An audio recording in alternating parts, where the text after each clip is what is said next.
और जो ओरिजिनल जो बिल था उसको विड्रॉ करेंगे और एक नया बिल लाएंगे जिसका नाम इन्होंने उम्मीद रख दिया है। पहली बात तो जो है वो स्पेलिंग गलत है और उम्मीद होता है, उम्मीद क्या होता है? और उसका रिजल्ट ये होगा कि बेचारे खुसरो की ऐसी तैसी हो जाएगी, लोग सारा खुसरो के बारे में सब निकाल लाएंगे और सारा पब्लिक में आ जाएगा कि भाई खुसरो जो था तो इस तरह का बंदा था। जय हिंद, नमस्कार। मैं अंबर जैदी स्वागत करती हूँ आप सबका एक बार फिर से हमारे आज के खास कार्यक्रम में। और आज बात करने वाले हैं हम वक्फ अमेंडमेंट एक्ट पर जो अपडेट आया है, और उस पर बात करने के लिए हमारे साथ खास मेहमान मौजूद हैं। संजय दीक्षित जी, जयपुर डायलॉग्स पॉपुलर चैनल आप सब देखते हैं उनको, उस पर अपडेट्स और अलग-अलग मुद्दों को लेकर आते हैं। बहुत ही बेहतरीन चैनल है। बहुत-बहुत स्वागत है संजय जी आपका। जय हिंद, नमस्कार। धन्यवाद आपको सभी को, बहुत बहुत नमस्कार। संजय जी, कैबिनेट से मंजूरी मिल गई है जो रिफॉर्म्स थे वक्फ अमेंडमेंट बिल के, और अब मार्च और अप्रैल में इस बिल को उम्मीद की जा रही है कि इसको प्रेजेंट किया जाएगा और इस पर डिबेट होगी। और जो इनमें जिन अमेंडमेंट्स को मंजूरी मिली है वो 4 अमेंडमेंट्स हैं, और अब इस बिल को बदलकर इसका नाम उम्मीद रखा जा रहा है। हालाँकि जेपीसी में काफ़ी ऑपोज़िशन भी हुआ, और बड़ा ये एक अमेंडमेंट ये और इसके अराउंड जो पॉलिटिक्स हो रही थी काफ़ी समय से, एक बड़ी उम्मीद इससे लगाई जा रही थी। और क्या इतने नाउम्मीद हो गए कि इसका नाम ही उम्मीद कर दिया? सबसे पहले तो मैं उम्मीद से ही हमको काफ़ी एकदम से, जब से कभी अपडेट आया तो लगा कि ये क्या हो गया? ऐसा तो सोचा भी नहीं था। हमने सोचा था कि जो पूरे अमेंडमेंट्स जो प्रपोज़ किए गए थे उनको मंजूरी मिलेगी, लेकिन कुछ अटका-भटका सा लग रहा है। कैसे देख रहे हैं आप इस अपडेट को? नहीं, ये उम्मीद इन्होंने नया नाम रखा है तो इसका मतलब ये है कि ये फिर से इंट्रोड्यूस करेंगे इसको। देखिए, कोई अमेंडमेंट बिल आता है हुँ, और या कोई बिल आता है और उसको यदि किसी कमेटी में भेजा जाता है, चाहे वो सेलेक्ट कमेटी हो या पार्लियामेंट्री कमेटी हो या जैसे इस केस में जेपीसी है, जी। तो फिर उसको दोबारा जब लाया जाता है और उसमें और सारे अमेंडमेंट प्रपोज होते हैं तो फिर उसके दो तरीके होते हैं। एक तो ये होता है कि जो बिल इंट्रोड्यूस किया गया है उसमें अमेंडमेंट लाके और उसको किया जाए, और दूसरा होता है कि भाई क्योंकि अगर बहुत सारे अमेंडमेंट आ गए, जिसमें इसमें मैंने देखा है कि कोई 14 अमेंडमेंट्स प्रपोज्ड हैं जैसा बताया जा रहा है, तो वो जो जी। 14 अमेंडमेंट्स प्रपोज्ड हैं, तो चूंकि इन्होंने उसका नाम बदल दिया है तो इसका अर्थ ये हुआ कि ये अब पूरी तरह से नया बिल लाएंगे और जो ओरिजिनल जो बिल था उसको विड्रॉ करेंगे और एक नया बिल लाएंगे जिसका नाम इन्होंने उम्मीद रख दिया है। पहली बात तो जो है वो स्पेलिंग गलत है और उम्मीद होता है, उम्मीद क्या होता है? दूसरी बात, उम्मीद जो है उसमें जो लिखा है उन्होंने यूनिफाइड वक्फ मैनेजमेंट, तो डब्ल्यू तो गायब कर दिया बीच में से भाई, तो ये यू डब्ल्यू उम्मीद हो सकता है, ये उम्मीद कैसे हुआ? खैर, दूसरा, unified Waqf management empowerment efficiency and development bill. अब आप ये बताइए कि एक तरफ तो बेचारे हमारे सारे जितने इतने बड़े बड़े अशराफिये बैठे हुए हैं उनकी आप है पावर ले लो, पावर लेके सारा का सारा जो है एक तबके के हाथ में था, उसमें भी आपने शिया भी डाल दिए और अहमदिया भी डाल टाइम दिए। डाल दी है, यानी ओबीसी बताइए, डाल आप देखिए जिनको जो है वो मुसलमान नहीं मानते उनको डाल दिया, फिर आप अहमदिया डाल दिया, वो आपके बोहरे डाल दिए अलग से, ओबीसी ओबीसी डाल दिए। अब ये ओबीसी राइट। तो इन्होंने ये शब्द ही गलत लिया है, इनको तो लिखना चाहिए था भाई अजलाफ, अशराफ। ये जो अशराफ अशराफ हम लोग करते रहते हैं तो वो जो जी, अशराफ का जो है एक फॉर्मलाइजेशन हो जाता, लोगों को पता चल जाता कि हाँ साहब एक अशराफिया है, जो सवेरे जब उठता है तो कहता है कि हमने 1000 साल राज किया था, और शाम को जो सोता है उसके पहले कहता था कि हम तो मजलूम हैं, हमारे जी। साथ तो दुनिया भर के जुल्म हो रहे हैं। हाँ, उन तो मज़लूमों से मैं भी हूँ एक। आप भी हैं? हाँ,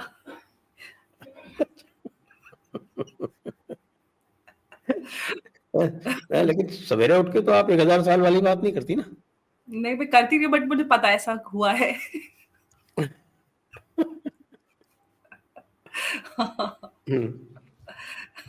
ये आप बताइए बेहतर, मुझे नहीं पता।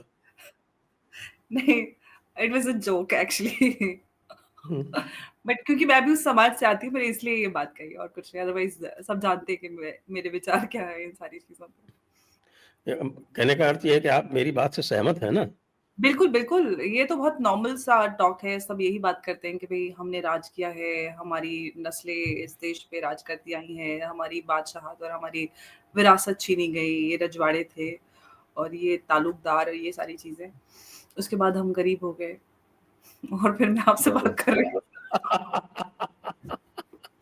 अब हम मजलूम हैं और अब हमारे पास वक्त के अलावा और कोई जरिया बस नहीं है हमारे पास ज़मीनों के नाम पे वापस। बड़े-बड़े पेपर्स के वो है दस्ते इतने बड़े सारे कि हमारे हाँ, पास जैसे इतनी जायदाद गाँव के ओवैसी गाँव। ने कब्जा कर रखा है जमीनों पर और उसके जी, सारे जो है वो खरबपति बना हुआ है, तो मजलूम तो हो ही जाएगा अगर जी। ये बिल आ जाएगा तो ये उम्मीद जो है वो एक्चुअली इसे नाउम्मीद लिखना चाहिए था, इसे उम्मीद क्यों रखा है ये मेरे समझ में नहीं आ रहा है, इसका हम नाम हुए होना चाहिए था नाउम्मीद नाउम्मीद। और इसलिए हम कर रहे हैं इसका नाम उम्मीद।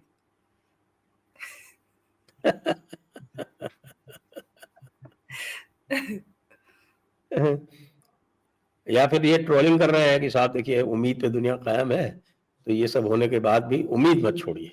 तो ये तो फिर भी मौलानाओं वाली बात हो गई ना, वही कहते हैं कि उम्मीद पे दुनिया कायम है, उम्मीद रखनी चाहिए, जितना भी आप स्ट्रगल देखें, आपके जीवन में परेशानियाँ हैं, आप भरोसा रखिए अल्लाह पे, ऊपर वाले पे, सब ठीक हो जाएगा। इस दुनिया की परेशानियाँ तो इस दुनिया में ही है, वो जो असली ज़िंदगी तो आखिरत की है। तो ये तो उसी डगर पे चलते हुए नज़र आ रहे हैं। बिल्कुल, बिल्कुल, बिल्कुल सही बात है साहब की असली ज़िंदगी तो ज़िंदगी के बाद ही है, अभी क्या है, वो तो सब जो है वो तुम्हारा इम्तिहान है, इम्तिहान में पास हो, इम्तिहान में पास होने के लिए ज़रूरी है कि उम्मीद रखे रहो। तो यही जो है वो मोदी जी ट्रोल कर रहे हैं, वो ट्रोल करते हैं ना, जैसे आज वो जश्न खुसरो में जा रहे हैं, वहाँ पे जाके वो जो है वो सूफियों के बारे में अच्छी-अच्छी बातें बोलेंगे, उसके बाद हमारे जैसे लोग जो हैं वो हल्ला करेंगे।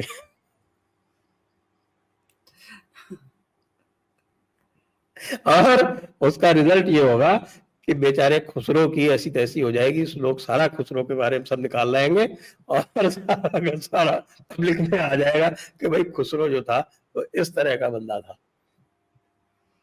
तो अब जो है जैसे अभी किसका हुआ था? अ, कि कुछ लोग औरंगज़ेब के बारे में बोलने लगे, तो बेचारे जी, औरंगज़ेब की ऐसी-ऐसी चीज़ें लोग निकाल के ले छावा आए। रिलीज़ हुई उसके बाद। हाँ, छावा के बाद में। तो औरंगज़ेब का मान-मर्दन हो गया।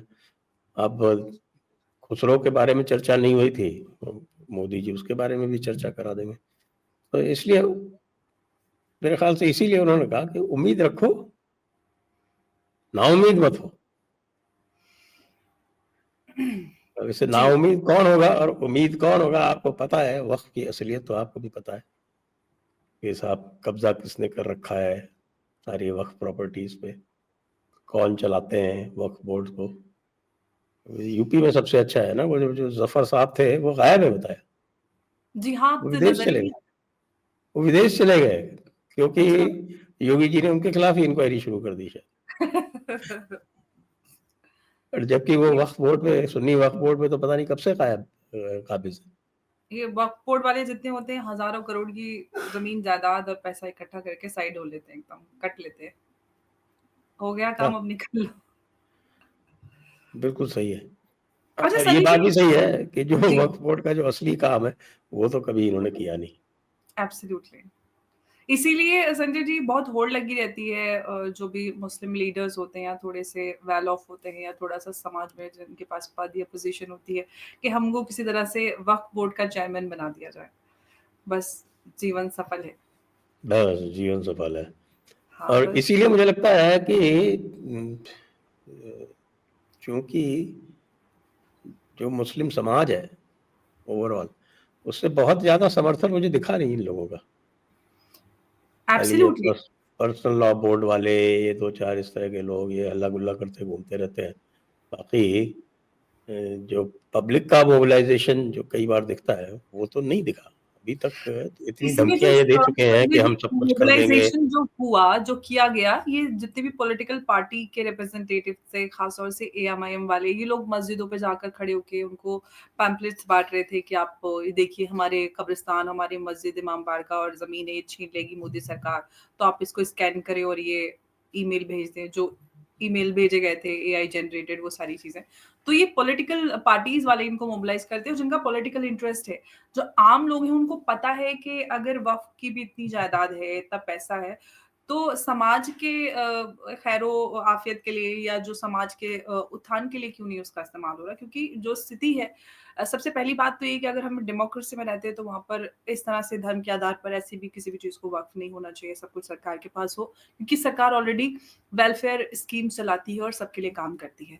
लेकिन अगर फिर भी आप इस तरह का कोई प्रोविजन रख के इस तरह की प्रॉपर्टीज को मैनेज कर रहे हैं, तो उसका सही इस्तेमाल हो, ताकि आप भी देश की तरक्की में उसका कोई कुछ कंट्रीब्यूट कर सकें, उसका सही इस्तेमाल हो। लेकिन संजय जी, जो अमेंडमेंट्स प्रपोज हुए हैं, या प्रपोज में से 4 ही अप्रूव हुए हैं, जो अप्रूव हुए हैं नहीं नहीं, उसमें 4 नहीं अप्रूव है, 14 अप्रूव है। 14 अप्रूव हुए, 14 सॉरी। 14 14 जी, जी, 14 अप्रूव हुए हैं, उसमें से कई सारे हैं जैसे कि उसमें कमेटी में महिलाओं को, ओबीसी और अलग-अलग इन सबको शामिल करके क्या कोई पॉलिटिकल कियोस या कुछ इस तरह की चीजें क्रिएट नहीं होंगी जब लोग शामिल होंगे? महिलाओं को तो वैसे ही वो कहीं आने नहीं देते। और आपने all India Muslim personal law board की बात की, वैसे तो वो बात करते हैं ट्रिपल तलाक की, और उन सब पे उन्होंने किसी कमेटी में कहीं पे औरतों को, उन्होंने इनफैक्ट उन्होंने तो विमेन विंग ही डिसमेंटल कर दिया था। तो ये तो बड़ी अजीब सी सिचुएशन होने वाली है। और दूसरी बात, जो पोर्टल पे डॉक्यूमेंट अपलोड करने की बात है, क्या पोर्टल पे डॉक्यूमेंट अपलोड कर देने से जो डिस्क्रिपेंसी है वो ठीक हो जाएगी? देखिए, जो मुख्य चीजें हैं ना, वो मुख्य चीजें जो हुँ, इसमें जो सॉल्व होने वाली हैं, जी, वो एक तो क्या कि इसमें जो ट्राइब्यूनल था उसको सर्वा कर दिया गया था। ट्राइब्यूनल जी, के आगे उसका डिसीजन फाइनल था। तो हुँ, उसके लिए फिर जो है वो रिट जुरिसडिक्शन में जाना पड़ता था जी, लोगों को। जहाँ उनको प्रॉब्लम होती थी तो वो रिट में जाना पड़ता था। रिट की समस्या ये है कि भई रिट जो है ना, वो एक discretionary, it is at the discretion of the honourable जज। हुँ, तो अब उसका राइट दे दिया, क्योंकि अब जो है ट्राइब्यूनल का जो डिसीजन है वो फाइनल नहीं है। Now you have a second appeal. हुँ, अब ट्राइब्यूनल से आपकी अपील जो है वो लाई करती है हाई कोर्ट को as a matter of right.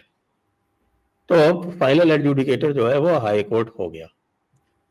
अ, दूसरा इसमें एक इन्होंने ये भी किया था कि वो जो मुस्लिम एक्सपर्ट हुआ था उसको हटा दिया था ओरिजिनल बिल में, ओरिजिनल अमेंडमेंट बिल में, लेकिन इसमें इन्होंने रिस्टोर कर दिया है, which I do not understand. इसलिए क्योंकि कोई भी बंदा जो है, मैंने इसका ट्रांसलेशन करवाया जो बुक ऑफ वक्फ है फतावा आलमगीरी की, उसमें अगर आप देखें, it is there on my website djpudalog.com/books में मिल जाएगी आपको, और आप उसको गूगल करके भी देखेंगे तो मिल जाएगी किताबुल वक्फ। तो उस जो वही जो फतावा आलमगीरी का कानून जो था वही यहाँ का कानून था। अगर उसको आप देखें तो उसके हिसाब से तो जितनी भी वक्फ की गई ज़मीनें हैं, और ख़ास तौर से जो वक्फ बाय यूज़र का प्रोविज़न इन्होंने जम के मिसयूज़ किया, और उसी के सहारे इन्होंने मैक्सिमम ज़मीनें जो हैं वो क्लेम की। तो वो उसमें तो साफ लिखा हुआ कि बिना वक्फनामे का वक्फ हो ही नहीं सकता।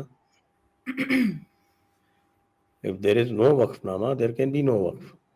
एब्सोल्युटली। अब वो जो इनका खुद का प्रोविजन है उसको वायलेट करके they try to grab more and more power. मेरे ख्याल से लोग समझते भी नहीं थे। अब तो मेरे जी, ख्याल से समझ जो है वो बहुत सारे लोग, जब से इंटरनेट एक्टिव हुआ है तब से बहुत सारी समझ में आई। और जो आपके हमारा जो अशराफिया है, जो सवेरे, जैसे मैंने बोला कि सवेरे कुछ और शाम को कुछ, तो उनकी जो तौर तरीके हैं वो लोगों को ऐसे समझ में आना शुरू हुए। तो एक तो ये प्रोविजन जो है व्हिच इज वेरी वेलकम कि साहब, now tribunal is not the last thing. हालांकि हमने तो ये भी अपोज किया था, हमने तो ये कहा था कि साहब के नॉन मुस्लिम्स के ऊपर आपका रोल होना ही नहीं चाहिए। ये हाई कोर्ट ने, सुप्रीम कोर्ट ने ये कर दिया था 2010 में, क्योंकि पिछला जो जो 1995 का जो एक्ट आया था, उस एक्ट में जो सेक्शन 4 है, उसमें जो जुरिस्डिक्शन था, उसको था कि पर्सन हैविंग इंटरेस्ट, और पर्सन हैविंग इंटरेस्ट डिफाइन भी है, और पर्सन हैविंग इंटरेस्ट को सुप्रीम कोर्ट ने बिल्कुल क्लैरिटी के साथ डिफाइन कर दिया था कि person having interest can only be a Muslim, can not be a non Muslim. तो पूरा का पूरा जुरिस्डिक्शन जो नॉन मुस्लिम प्रॉपर्टीज पर इनका खत्म हो गया था। वो 2013 के अमेंडमेंट में उसने पर्सन हैविंग इंटरेस्ट को पर्सन अग्रीव्ड कर दिया इन्होंने। तो पर्सन अग्रीव्ड तो कोई भी हो सकता है।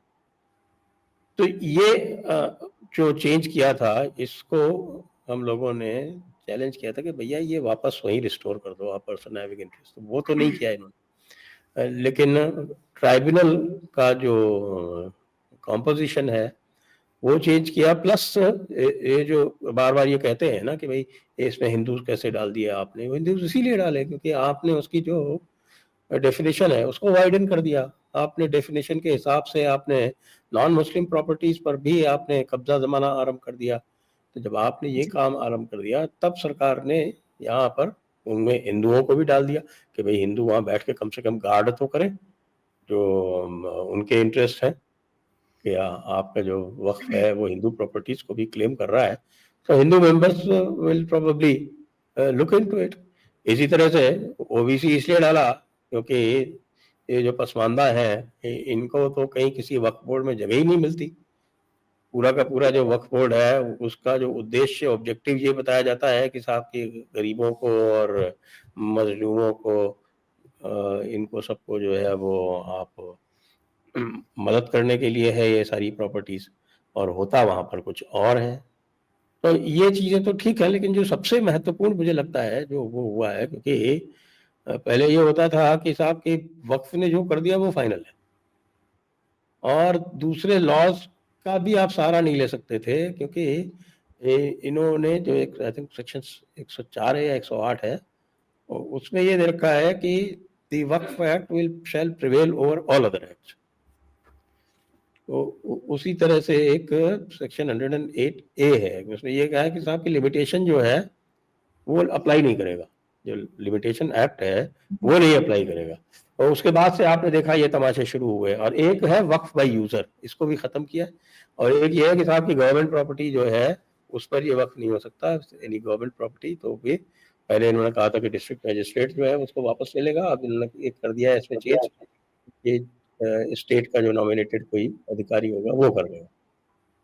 तो ये जो चीजें हैं ना, ये इनकी जो जातियां हो रही थी वो जी। अब खत्म हो जाएगी, जी। क्योंकि कोई सिविल जुरिस्डिक्शन में आप घुस के कुछ कर लें और उसके बाद कहें कि नहीं नहीं अब तो आप ट्राइब्यूनल में जाओ। नो, पीपल विल से कि नहीं, दूसरा लॉ है यहाँ पर, और दूसरे लॉ का आपने कॉन्ट्रवेंशन किया है, your jurisdiction does not apply. ये अब हो सकता है। पहले तो ये कहा था कि साहब इस लॉ में जो है वो कहीं दूसरी जगह चैलेंज ही नहीं हो सकता, that ji. this law will have, notwithstanding anything in any other law for the time being force, the this act shall override all other acts। बताइए, जी। इतना जबरदस्त, यानी कि एक तथाकथित, मैं तो तथाकथित बोलता हूँ, तथाकथित सेक्युलर देश में आपने पूरी तरह से एक इस्लामी निजाम सबसे सुपीरियर कर दिया कि साहब ये इस्लामी निजाम जो है इट इज सुप्रीम। और उसका जस्टिफिकेशन तो है, हमारे मौलाना तो देते ही हैं, हाँ साहब इस्लाम तो सुप्रीम है ही है, उनका सुप्रीमेसिज्म तो आप जानते ही हैं, एब्सोल्युटली। पूरी जिंदगी उसी के ऊपर चलती है। तो इसलिए मौलाना साजिद रशीदी सोच रहे थे कि साहब कि अब तो सब कुछ हमारा हो गया, और अब उनके सपने को जो है वो चोट लग गई, तो जी। इसलिए तो वो थोड़ा बहुत तो हल्ला गुल्ला करेंगे ही। तो वैसे भी एब्सोल्युटली। मजबूर है वो, आपको पता है अशराफ। जी। संजय जी, एक सवाल मैं आपसे करना चाहती हूँ, वो ये कि ये जो वक्फ अमेंडमेंट बिल आया, इसका उद्देश्य ये था कि जो वक्फ प्रॉपर्टीज़ में की गवर्नेंस और उन सारी चीज़ों को स्टेट और फेडरल लेवल पर उसको ठीक किया जा सके, या उसको या हम देख-रेख हो सके। जो भी हमने देखा है कि भारत में जिस स्केल पे वक्फ प्रॉपर्टीज़ का मिसमैनेजमेंट हमें देखने के लिए मिला, क्या आपको लगता है कि ये जो बिल है, इसमें वो कैपेसिटी है कि उन मिसमैनेजमेंट को कंट्रोल कर पाएगा, या एक ट्रांसपेरेंसी आएगी अभी जो अमेंडमेंट्स अप्रूव हुए हैं उनके थ्रू?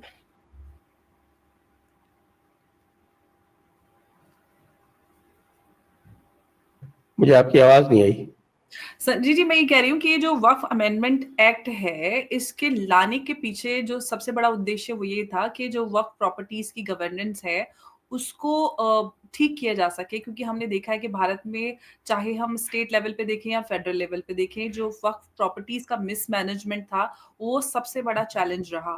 और जो अभी रिफॉर्म्स अप्रूव हुए हैं, उसके अंदर वो कैपेसिटी है कि जो मिसमैनेजमेंट वक्फ प्रॉपर्टीज़ में हुआ है अब तक, उसको ये कंट्रोल कर पाएगा, ये जो अमेंडमेंट्स अप्रूव हुए हैं इनके थ्रू, या कुछ और आप उम्मीद कर रहे हैं कि कुछ और आएगा? उम्मीद निकल गया। अब उम्मीद नाम ही उम्मीद उम्मीद है तो उम्मीद कर रहे हैं, ये उम्मीद है, हम कह रहे हैं उम्मीद उम्मीद है है। ये, हाँ, उम्मीद ये नहीं है। उम्मीद है। हम उम्मीद कर रहे हैं कि कुछ और होगा, कि उम्मीद ना हो और कुछ उम्मीद हो कि कुछ बेहतर हो जाए। देखिए, मिसमैनेजमेंट तो is a fact of life. हुँ, और जो इसका जो आपका जो साथ में जो बिल इंट्रोड्यूस होता है, तो हुँ, उसके साथ में उसका एक statement of objects and reasons आता है। तो हुँ, उस statement of objects and reasons को आप पढ़ेंगे तो उसमें यही लिखा हुआ है, फॉर बेटर मैनेजमेंट।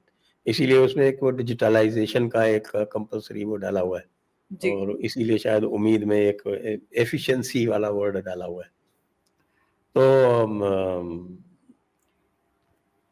इसमें तो कोई शक की बात ही नहीं है कि वक्फ प्रॉपर्टीज आर बैडली मिसमैनेज्ड। ये तो आपके जो ये आपका जो कमीशन था ना, क्या ये माइनॉरिटीज वाला जो था, जी। क्या नाम था इसका? कौन-सी सच्चर, कमीशन की बात? सच्चर सच्चर कमेटी। कमीशन। जी। तो वो जो सच्चर कमीशन था, तो उसने ये लिखा ही था कि भाई जितनी प्रॉपर्टीज उनके पास है, उसके हिसाब से जितनी इनकम होनी चाहिए उसकी 1/100 आ रही है, तो बाकी कहाँ जा रही? तो there is definitely move towards that, there is no doubt about it. लेकिन फिर भी मुझे लगता है कि अभी this is only one major step. उसके बाद और भी, जब इसके ऑपरेशन से और भी चीजें जब सामने आएंगी, तो we will have to make amends even there. खासतौर से ये जो वक्फ बाई यूजर का जो मिसयूज हुआ है, तो अब मुझे ये इसमें क्लैरिटी नहीं आई है कि भाई ये जो वक्फ बाई यूजर इन्होंने किया है, वो वक्फ बाई यूजर जो गवर्नमेंट लैंड है वो तो गवर्नमेंट रिक्लेम कर लेगी according to this amended act. लेकिन वो जो वक्फ बाई यूजर में इन्होंने प्राइवेट लैंड्स पे अपना कब्जा जमाया है, उसके लिए रेट्रोस्पेक्टिव इफेक्ट तो दिया नहीं इन्होंने, इफेक्ट प्रोस्पेक्टिव है। तो फिर लोगों को फिर मुकदमेबाजी करनी पड़ेगी। तो ऐसे ऐसे काम कर लेते हैं वक्फ बाई यूजर का। मैं आपको उदाहरण देता हूँ, इसमें बहुत अच्छा एक जजमेंट आया था 2 साल पहले, Jindal saw versus I think state of Rajasthan या इस तरह से कुछ है। जिंदल सॉ नाम से वो केस फेमस है। तो उनको जो है वो माइनिंग के लिए जमीन अलॉट हुई भीलवाड़ा जिले में। अब उसमें जो है कोई खंडहर जैसी कोई मस्जिद पड़ी हुई थी। अब अचानक जो है वो खंडहर जाली मस्जिद जो है वो आ जाती है, वक्फ प्रॉपर्टी बन जाती है, और वो कहते हैं कि नहीं साहब आप यहाँ कुछ नहीं कर सकते। तो फिर उनसे यही कहा, जब वो गया हाई कोर्ट में, तो हाई कोर्ट ने फिर पूछा भाई ओनरशिप कहाँ से आई? अच्छा, ये एक इम्पॉर्टेंट पॉइंट ये है कि आपको ओनरशिप बतानी पड़ेगी। आप हवा में किसी को क्लेम नहीं कर सकते वक्फ प्रॉपर्टी। वक्फ बाई यूजर भी नहीं हो सकता, और ये जो वक्फ प्रॉपर्टी आप हवा में क्लेम करते हैं, जैसे संभल का केस आया, जी। संभल की जो पूरी जो टाउनशिप है, उससे ज्यादा, करीब उससे डबल की जमीन जो है वो वक्फ की हुई है। यानी पूरा का पूरा संभल टाउनशिप जो है वो वक्फ है। तो जिन साहब ने वक्फ की हुई थी, कोई अब्दुल समद नाम के साहब थे, तो उनको ढूंढा गया और उनको पाया गया, तो पता चला कि वो चाय की दुकान चला रहे। और जब उनसे दरियाफ्त की गई तो पाया कि साहब कि उनको तो कुछ पता ही नहीं है। कहा कि साहब हमें तो पता ही नहीं है ये कैसे जमीन हमने वक्फ की, हमने तो नहीं की, हमारे पास तो इतनी जमीन होती तो हम इस तरह से यहाँ चाय बेच रहे होते। तो इस तरह का फ्रॉड कर रखा है सरकार ने। इसी वक्फ कमेटी जब ये लखनऊ गई थी, तो उत्तर प्रदेश सरकार ने उनको बताया कि 78% जमीन सरकारी है जिन पर वक्फ प्रॉपर्टीज बनी हुई हैं। जिसमें संभल की वाली जो तथाकथित मस्जिद है, जिसको हाईकोर्ट ने भी तथाकथित बोल दिया कल, और साथ में आपके बड़ा इमाम बाड़ा और छोटा इमाम बाड़ा भी सरकारी जमीन पे बना हुआ। और फैजाबाद की प्रसिद्ध जो है वो बहू बेगम वाली जो मस्जिद है वो भी सरकारी जमीन पे बनी हुई है। तो अब दिक्कत आएगी, सभी लोगों को दिक्कत आएगी मेरे ख्याल से। इसीलिए वसीम रिजवी साहब जो है वो छोड़ के चले गए और जितेंद्र त्यागी बन गए। वो वक्त रहते उनको पता था क्या होने वाला है, इसलिए वो सही वक्त पे किनारा कर गए। अच्छा संजय जी, और हालात एक तो ये है साहब कि एक बड़े बड़े लोगों की भी समस्या है। जी एक मोहतरमा है, वो काफी इस्लामी सर्कल्स में बड़ी एक्टिव रहती हैं, औरंगजेब की काफी प्रशंसक है। तो मेरे से भी जानकारी थी, तो उन्होंने मेरे को एक बार कहा कि साहब जी मेरी जो जमीन है ये वक्त ने क्लेम कर ली, मैं क्या करूं? आप तरीका बताइए, आपका कोई जानकार हो। तो मैंने उनको कुछ रेफरेंसेस दिए, तो आप ये देखिए कि जो अशराफ है वो भी तंग है इनसे। हाँ हाँ, तंग तो सभी अच्छा, हैं। जब ये कई बार जो है ना, ये डेडली कॉम्बिनेशन होता है, जब मुस्लिम पर्सनल लॉ प्लस वक्फ, ये जब बीच में आ जाता है कि लोग लड़कियों को जमीन देने से बचने के लिए, भाई 1/4 है ना शायद आपके यहाँ, जी, तो वो 1/4 भी नहीं देना चाहते, तो वो वक्फ कर देते हैं। 1/4 में लड़के का आधा, बेटे का आधा। हाँ, तो आप मान लीजिए जितने भी हैं, हुँ, जितने बेटे हैं, तो जो जितना भी है थोड़ा बहुत है, हुँ। वो भी देते नहीं, उसको वो वक्फ भी कर नहीं देते। मिलता, कौन देता? कोई नहीं देता, और एग्रीकल्चरल लैंड में तो वो भी नहीं। एग्रीकल्चर लैंड तो पर्सनल लॉ लागू ही नहीं है उसके ऊपर। वो एग्ज़ैक्टली। वो तो नवाबों की जमीनें एग्रीकल्चरल थी ना, तो उन्होंने अपना काम कर लिया था बहुत सफाई से। एग्रीकल्चरल लैंड भी बचा ली थी, और ये भी उसमें ऑप्शन दे दिया था कि भाई आप जो है वो एक डिक्लेरेशन भरेंगे, तो उसके बाद ही जो आपके विल और आपके इनहेरिटेंस वगैरह जो है, तभी उसके ऊपर पर्सनल लॉ लागू होगा। तो जितने भी बड़े बड़े अशराफ जिनके पास बड़ी बड़ी जमीनें थी, उन्होंने किसी ने नहीं डिक्लेरेशन भरा, वो सब अपनी विल्स लिखते रहे। सबसे बढ़िया एग्जाम्पल आप भोपाल के नवाब साहब का ही देख लीजिए। जी, वो भी पिछले दिनों चर्चा में थे। उनके उनके कोई लड़का नहीं था, तो उन्होंने लड़की के नाम पूरी विल कर दी। अगर पर्सनल लॉ लागू होता तो उनके भाई, चाचा और पता नहीं किसको किसको वो जमीनें जाती। तो इन्होंने ये सब जो था वो पूरा एक स्कीम ऑफ सब्जुगेशन जो है, वैसे भी इस्लाम में बहुत सारा स्कीम ऑफ सब्जुगेशन है, तो उसी का एक पार्ट इसको बना रखा था। ये तो डॉक्टर अंबेडकर ने जब यूनिफॉर्म सिविल कोड पे हुआ था, तो ये बात बोली थी साफ साफ कि क्या फालतू की बातें कर रहे हो, चारों तरफ तो आप दुनिया भर में तो सभी जगह हिंदू लॉ फॉलो कर रहे हो, और ये कहते हो कि साहब शरीयत कभी बदल नहीं सकती, और सभी जगह हिंदू लॉ फॉलो हो रहा है, और आज तुमको होश आया कि नहीं साहब हमें मुस्लिम पर्सनल लॉ चाहिए। जी। सनी जी, एक सवाल आपसे, हम सब जानते हैं कि वक्फ बोर्ड का काम है वक्फ प्रॉपर्टीज को मैनेज करना, जिनसे आने वाली जो इनकम होती है उसका इस्तेमाल मुस्लिम समाज के जो गरीब वर्ग है, जो औरतें विधवा हैं, बेवा हैं या तलाकशुदा हैं, उनकी वेलफेयर के लिए काम करना। आपको क्या लगता है कि अभी ग्राउंड पे वो सिचुएशन बदल पाएगी अमेंडमेंट्स के बाद, जिसको लेकर हमेशा सवाल होते हैं कि इनकम नहीं आ रही? वो लोग भी इनफैक्ट जब बहस होती है तो कहते हैं कि भई इतनी पुरानी, इतनी बड़ी बिल्डिंग है, उसका ₹150 किराया आता है, किराया नहीं सही मिल रहा है वक़्त प्रॉपर्टीज़ का एंड ऑल दैट। तो इसके बाद क्या कुछ उसमें जो सोशल इकोनॉमिक इसका एस्पेक्ट है, उसमें कुछ इम्प्रूवमेंट नज़र आएगा अभी?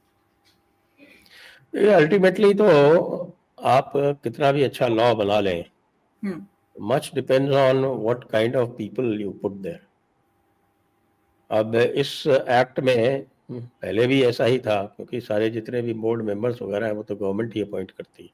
हुँ, तो अब ये गवर्नमेंट के देखने की बात है कि भाई वो इस तरह के जो पब्लिक माइंडेड लोग हैं उनको अगर अपॉइंट करेगी तो ये अच्छा काम होगा। और अगर फिर से वो जफर भाई जैसे लोग जो है अपॉइंट हो जाएंगे, बसर भाई मायावती के टाइम पे भी थे बोर्ड के अध्यक्ष। ये something of BP. Wasim Rizvi ji भी भाजपा वो बसपा और सपा और भाजपा सबसे चले आ रहे थे वो भी। हाँ, तो वो योगी जी की भ्रकुटी तनी तो उन्होंने तुरंत घर वापसी कर ली। वैसे मैंने तो कहा आप घर वापसी कर ही नहीं सकते क्योंकि आप तो सैयद हो। जी, सैयद तो मैंने उनका इंटरव्यू किया था, वो मेरे पे तन गए थे। मैंने वो यही बात सारी सवाल मैंने किया था। मैंने जब यूट्यूब स्टार्ट किया था तो पहला इंटरव्यू उन्हीं का किया था और जो उनके कन्वर्जन से 2 दिन पहले ही वो इंटरव्यू आया था। मुझे पता नहीं था कि वो जितेंद्र नारायण त्यागी अब वो सिंगर हो गए हैं, त्यागी से। अब सिंगर हो गए। जी। ये भी अच्छा एग्जाम्पल कि आप जो है वो लोग कहते हैं ना आप जाति नहीं बदल सकते। यहाँ देखिए कितनी फ्लूइडिटी से जाति बदली जा रही है डेली। सैयद से त्यागी, मैंने उनसे यही पूछा था कि बताइए आप त्यागी ही क्यों बने? आपने कोई छोटी जाति क्यों नहीं चूज़ की? क्योंकि आप वहाँ पे भी सैयद थे, यहाँ पे भी आप सैयदों वाली कैटेगरी में आ रहे हैं। आप कोई तो आप इतने बड़े उदारवादी बन रहे थे, तो कोई छोटी जाति आप पिक कर लेते। तो कह रहे कि नहीं, क्योंकि उन्होंने हमें यति नरसिंहानंद का उन्होंने एग्ज़ाम्पल दिया क्योंकि उन्होंने ये किया है, वो किया है, तो खैर। हाँ, वो गोत्रदान की प्रक्रिया होती जी, है। तो भाई जी। गोत्रदान जो देगा उसी का गोत्र होगा। किसी छोटे आदमी ने गोत्रदान उनको देने की हिम्मत नहीं की। यदि नरसिम्हानंद सरस्वती ने की तो वो त्यागी हो गए। अब लेकिन ये अभी तक क्लैरिटी नहीं है कि एक बार गोत्रदान के बाद दूसरी बार भी हो सकता है क्या? हाँ, क्योंकि अब उनके सोशल मीडिया पे सेंगर लिखा हुआ आता है। हम्म। कुंभ में भी गए थे, देखा था उनका टेंट वेंट लगा हुआ था। उनका और तो उन्होंने मतलब टीका इतना बड़ा उन्होंने वाला पूरा होता है कि घर वापसी का एक प्रोग्राम भी चला दिया। तो मैं तो कहा था भाई कि ये पहला सैयद है। देखिए जो लोग यहाँ भारत में जो थे और जो कन्वर्ट हुए और वो तो जिस किसी में थे भाई, पहले वो हिंदू थे बाद में कन्वर्ट हो गए, उनका तो आप घर वापसी कह सकते हैं। सैयद भाई का क्या कहेंगे अगर असली सैयद है तो? अब ये भी सवाल है कि सारे सैयद असली हैं कि नहीं है, ये भी तो डिबेट हो सकती है क्योंकि ये तो हमारे तारिक फतेह साहब कहा करते थे ना कि अरब में मुझको एक भी सैयद नहीं मिला। सारे हिंदुस्तान में आ गए थे। सारे हिंदुस्तान में। मुझसे तो कहते रहते थे बार-बार सारे डिस्कशंस में, तुम तो मिलियन डॉलर्स मिल जाए तुमको, तुम अपना सरनेम ड्रॉप ना करो। मज़ाक करते रहते थे। तो इन शॉर्ट हम अगर कंक्लूजन पे पहुंचे तो अभी जो अमेंडमेंट्स आए हैं या अप्रूव हुए हैं वो पर्याप्त तो नजर नहीं आते। आपको लगता पर्याप्त है तो कि नजर नहीं आते। There is much more to be done. तो उम्मीद के बाद कोई उम्मीद नजर आ रही है कि कोई उम्मीद के नया बाद एक एम अभी बचा हुआ है ना, एक एम और डालना तो वो कौन सा एम है? है। उसमें देखिए दो मुसलमान तो आ गया। मेन चीजें हैं। वो ये है कि ये जो एक एम एक मुसलमान ट्राइब्यूनल वाला की जो एम है व्यवस्था कि है ना, इसमें बड़ी प्रॉब्लम है। हम्म, वो प्रॉब्लम ये है कि भाई अगर आप पे कहीं दिक्कत है, मान लीजिए जैसे हम राजस्थान का एग्जांपल ले लें, कोई जी व्यक्ति जो है वो बाड़मेर में बैठा हुआ है। अब उसकी मान लीजिए कोई दिक्कत आ गई और कोई वक्फ के साथ उसकी डिस्प्यूट हो गई तो उसको वहां से 550 किलोमीटर दूर हर बार जयपुर आना पड़ेगा क्योंकि वक्फ ट्राइब्यूनल एक ही है। मैंने इसमें सजेशन दिया था कि भाई आप जो है वो हर डिस्ट्रिक्ट में एक ट्राइब्यूनल क्रिएट कर दो, या तो जी आप इसको सिविल कोर्ट को दे दो। और सिविल कोर्ट को नहीं देते हो, you still want to create tribunal, क्योंकि ट्राइब्यूनल में ये चीज अच्छी है कि भाई ट्राइब्यूनल में एडजुडिकेशन जो है वो जल्दी हो जाता है जी कंपेयर टू सिविल कोर्ट में। सिविल कोर्ट में तो फिर एक बार चला गया मामला तो पता नहीं कितने साल चलेगा, कुछ पता नहीं होता। तो ट्राइब्यूनल में जल्दी हो जाता है। तो भाई आप एक स्टैट्यूटरी ट्राइब्यूनल इस तरह से बना दो कि भाई वहाँ के एक designated judicial officer, DJ rank वाला, और वहाँ का ही आपके एक एडीएम लेवल का अधिकारी उसी जिले का। और अगर किसी मौलाना को रखना ही है तो वो जो है वो आप हर जिले में इसको क्रिएट कर दो। Let it be there in every district and then it goes to the high court in appeal from there. वो इन्होंने नहीं किया है। That is a huge problem, क्योंकि कोई भी जो है वो that itself become an operation. व्यक्ति को जो लीगल प्रोसेस है, that legal process itself becomes an operation. तो इसमें जो है इनको तो सोचना पड़ेगा। I think they should broad base it, और हर जिले में एक ट्राइब्यूनल क्रिएट कीजिए, जिससे वहां पे एक प्रिलिमिनरी एडजुडिकेशन हो जाए और फिर आप हाई कोर्ट अपील में चले जाएं। एक तो ये इसमें मेजर प्रॉब्लम मुझे ये दिख रही है, और दूसरी ये है कि जो और जो फ्यूचर जो डिस्प्यूट क्रिएट होंगी वो बहुत ज़्यादा होंगी, इसलिए भी ये ट्राइब्यूनल जो है वो भी इनएडिक्वेट है। आज भी जो एवरेज लग रहा है कि यहाँ पे 3 साल में लगभग फैसला होता है, तो 3 साल कंपेयर टू सिविल कोर्ट तो कम है। तो so that is okay, but if they become overburdened, then what do you do? That is one question that is not being addressed. और एक ये जो नॉन हिंदूज वाला है, जो पर्सन हैविंग इंटरेस्ट और पर्सन अग्रीव्ड वाला जो चेंज हम बहुत दिनों से कहते आ रहे हैं, वो इन्होंने नहीं किया है, और उसकी वजह से भी जो रास्ता खुला हुआ है नॉन मुस्लिम्स की ज़मीनों पर कब्जा करने का, उन पे क्लेम डालने का, जैसे कि वो तमिलनाडु में आपको पता है पूरे गांव को ही क्लेम कर लिया उन्होंने, इस तरह जी। की बातें। हालांकि क्योंकि कॉम्पोजिशन इस तरह का है, थोड़ा सा प्योरिस्टिक है, तो हो सकता है इतना ब्रेजनली ना हो। और इसलिए भी नहीं होगा ब्रेजनली कि अब जो है वो ओनरशिप दिखाने की जो पाबंदी है वो आ गई है। योगी जी तो और आगे बढ़ गए हैं, योगी जी ने तो ये जो रूल्स में चेंज कर दिया। रूल्स में तो उन्होंने कहा कि साहब को 1952 शायद क्या है, 1359 फसली या कुछ इस तरह कर दिया। तो वो जब तक उस वक्त की जो भी प्रॉपर्टी आपके कागज नहीं है, तो that will be taken back. तो ये मुझे लगता है कि they should be all India, जो योगी जी ने वहां पर, क्योंकि रूल्स बनाने की पावर स्टेट गवर्नमेंट को है और बहुत एक्सटेंसिव है रूल्स बनाने की, जी। तो उस रूल में आप बहुत कुछ कर सकते हैं रूल्स में। तो ये जो 2-4 चीजें हैं ये कर दें तो वक्फ by user going is very welcome. Most important जो इसका जो ओवर राइडिंग इफेक्ट था वो खत्म किया गया, लिमिटेशन का जो था जिसके वजह से ये 500-500 600 साल पुरानी प्रॉपर्टीज क्लेम कर ले रहे थे, वो गया, वो भी that is also very good. तो मैं कहूँगा, अगर मुझसे कहा जाए कि भई आप इसको कितने मार्क्स देंगे, तो I will probably give it about 70% marks, 30% still to be done.